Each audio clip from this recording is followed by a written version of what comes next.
హరి ఓం. శ్రీ మహావిష్ణు పురాణం 51వ భాగం. సతీ సుమతి కథ. నారద మహర్షి త్రిమూర్తుల భార్యలైన సరస్వతి, లక్ష్మీ, పార్వతులకు భూలోకం పతివ్రత స్త్రీలకు నిలయమని సతీ సుమతి కథ వివరించి చెప్పసాగాడు. ప్రతిష్టానపురంలో సద్బ్రాహ్మణ వంశంలో కౌశికుడు జన్మించాడు. తల్లిదండ్రులు ఇరువురు నారాయణ భక్తులు కావడముతో వారి ఇంటిలో నిత్య హరినామ సంకీర్తనము జరుగుతుండేది. ఓం నమో నారాయణ మంత్రం కౌశికుడు పుట్టిన దగ్గర నుంచి వినడము వలన మనస్సులో 24 గంటలు అనుకోవడం తెలియకుండానే అలవాటైపోయింది.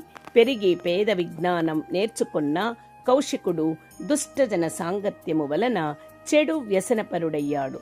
తల్లిదండ్రుల మాటలు పట్టించుకోకుండా జూదము, మద్యపానము, వేశ్య సాంగత్యములో పగలు రాత్రి గడిపేవాడు. అన్ని చెడు అలవాట్లు ఉన్న కౌశికుడికి ఒకటే సద్గుణం ఉన్నది: నారాయణ నామాన్ని మనస్సులో సదా స్మరణ చేసుకోవడం.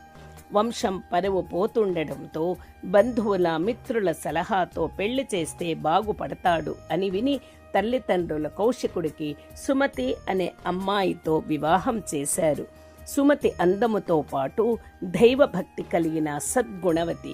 భర్త చెడు వ్యసనముల గురించి తెలిసి కూడా పతియే ప్రత్యక్ష దైవమని భావించి సేవలు చేసేది.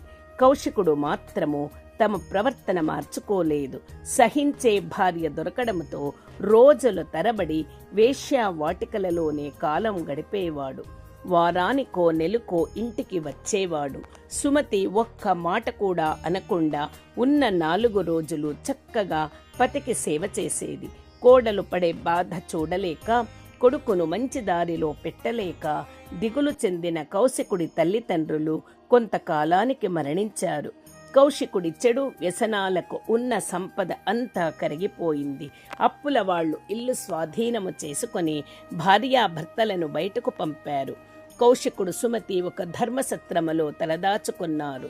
చెడు వ్యసనాల వలన కౌశికునికి భయంకరమైన కుష్ఠరోగం వచ్చింది. సత్రం అధికారులు ఈ విషయం గ్రామాధికారికి చెప్పగా దంపతులను గ్రామము నుంచి బహిష్కరించారు. ఊరి వెలుపల శ్మశానానికి సమీపంలో సుమతి ఒక గుడిసె నిర్మించి కుష్ఠు రోగి అయిన భర్తను అందులో ఉంచి సేవలు చేయసాగింది. తెల్లవారుజామున లేచి భర్తకు స్నానము చేయించి కుష్టు పుళ్లకు మందులు పూసి మంచి బట్టలు వేసి ఇంటి వసారాలో అరుగు మీద కూర్చోబెట్టేది. తాను స్నానము చేసి తెలిసిన వారి ఇండ్లకు వెళ్లి కులభంగం, వ్రతభంగం కాని పనులు చేసేది. సుమతి మంచితనం తెలిసిన వారు ధనముతో పాటు ఆహార పదార్థాలు, తినుబండారాలు ఇచ్చేవారు. సుమతి అవి తెచ్చి భర్తకు తినిపించేది. గ్రామ ప్రజలతో పాటు దేవతలు కూడా సుమతి పతిభక్తికి, పతిసేవకు ఆశ్చర్యపోయేవారు, ప్రశంసించేవారు. కుష్ఠరోగముతో బాధపడుతున్న కౌశికుడు భార్య చేసే సేవలు చూసి పరివర్తన చెందాడు. తన జీవితం పూర్తిగా సర్వనాశనం అయ్యింది. సుమతి తనను వదిలి వెళితే ఆమె జీవితమైనా బాగుపడుతుందని తిడుతూ తనకు దూరంగా వెళ్ళిపోమ్మని కసిరి కొట్టేవాడు. నాలాంటి వానికి చాకిరీ చేసి నీ జీవితం నాశనం చేసుకోకు, నారాయణుడు నాలాంటి వారిని చూసుకుంటాడు, నన్ను వదిలి వెళ్ళిపో అని చీదరించుకునేవాడు. భర్త మనస్సులోని భావాన్ని గ్రహించిన సుమతి, నారాయణుడే మీకు సేవ చేయమని భార్యగా పంపాడు అని సేవలు చేసేది. కౌశికుడు చూడలేక మనస్సులో స్మరించే నారాయణుని, నారాయణ, ఈ సుమతి నన్ను వదలదు, నీవే నన్ను తీసుకువెళ్ళు అని అరచేవాడు. కొంతకాలానికి అతని మాటలు విన్న తథాస్తు దేవతలు తథాస్తు అన్నారు. విష్ణువు అనుగ్రహించాడు.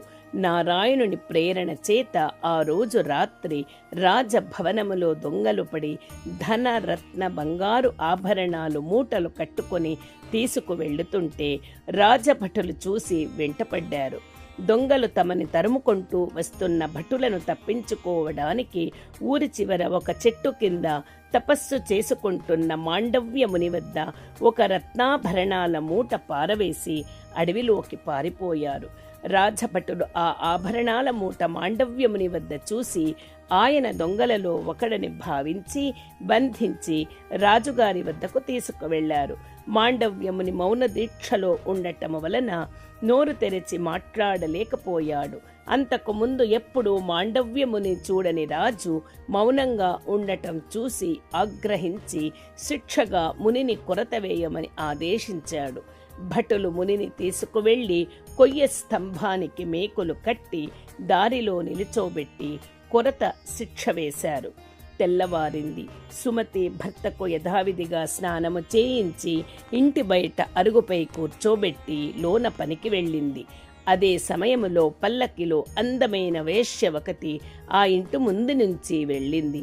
కౌశికుడు చూసి సుమతి తనను అసహించుకొని వదిలివేసేందుకు ఒక ఉపాయం ఆలోచించాడు.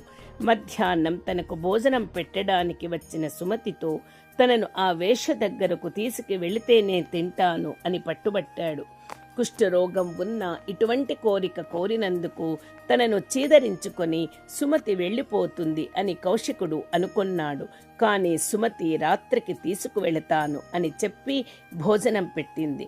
రాత్రి అవ్వగానే సుమతి కౌశికుని ముస్తాబు చేసి తట్టలో కూర్చోబెట్టి తట్టను తల మీద పెట్టుకొని బయలుదేరింది.